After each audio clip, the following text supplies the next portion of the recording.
All right, let's jump right in. Today, we're going to talk about something that's, frankly, one of the most powerful and maybe a little mysterious tools for predicting the economy. It's called the yield curve, and you won't believe its track record for seeing what's coming next. Okay, so here's the game plan. First, we'll talk about why they call it an economic compass.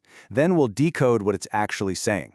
After that, we'll get into the weird part, when the curve flips upside down. And finally, we'll cover how to read the signs, and more importantly, why any of this matters to you.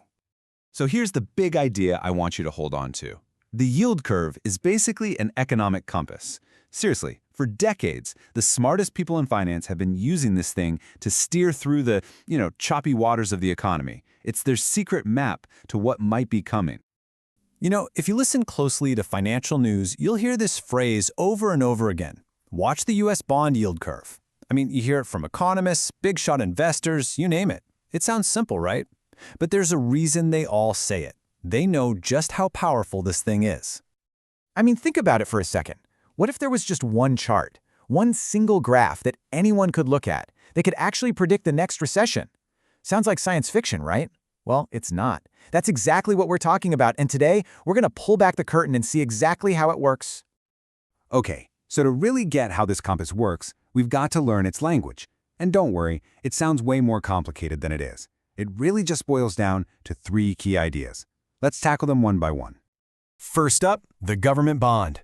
The easiest way to picture this, it's just an IOU from the government. You're basically lending them money. And in return, they promise to pay you back every penny, plus a little extra as a thank you for the loan. And that little extra we just talked about, that's called the yield. It's your reward, your interest payment for lending out your cash. Now, common sense tells you that the longer you lend your money for, the bigger your reward should be, right? Hold on to that thought, because it's super important. So, that finally brings us to the yield curve itself. And really, all it is a line on a graph. It just shows you all the different rewards, the yields, you can get for loans of different lengths. You've got short-term loans, long-term loans, and this line connects the dots. It's basically a picture of what investors are thinking. Okay, so now we get to the really interesting part, the plot twist, if you will. See, most of the time, this chart looks exactly like you'd think it should. But then, every once in a while, something weird happens. The compass goes haywire. The whole thing flips upside down. So you can see the 2 sides of the coin here.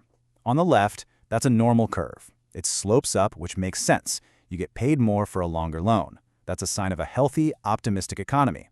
But on the right, that's an inverted curve. It's sloping down. And that, my friends, is a signal of pure, widespread economic fear. This chart really spells it out. Look at this. The reward for a short 2-year loan is higher than the reward for a 10-year loan. Just let that sink in for a second. Why on earth would you agree to get paid less for locking up your money for 5 times longer? It makes no sense. It's totally backwards. The one-word answer? Fear. That's what's going on. When the curve inverts, it means investors are so spooked about what's going to happen in the short term, like in the next year or 2, that they're all scrambling to lock their money away somewhere safe for the long run. They'd rather take a smaller profit later than risk losing their money right now. Okay, so we've got this freaky upside-down chart that's screaming investor fear. But so what? Why does this matter to you? Well, this is where it gets personal. This is where this abstract thing from the world of finance hits home. We're talking about your wallet, your job, your future. And here's the kicker. This isn't just some wacky theory. The inverted yield curve has an absolutely stunning track record. Get this. It has correctly predicted 8 of the last 9 U.S. recessions. That is not a coincidence. When this compass points south, history tells us a storm is usually right around the corner. And let's be clear, a recession isn't just some word on the news. It has real-world consequences.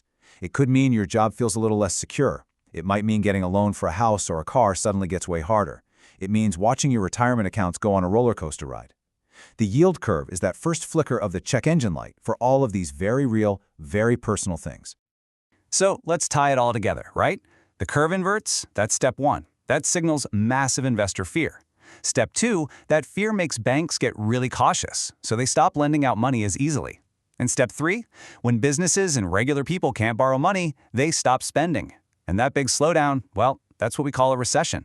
It's a domino effect, and it all starts with that one signal. So there you have it, the yield curve, our economic compass. Look, it's not a magic crystal ball, okay? It can't tell you the exact day a recession will start or how bad it'll be. But what it does have is a track record that's pretty hard to argue with. And so, whenever that curve inverts, it leaves us all with one single massive question. Is this time going to be any different?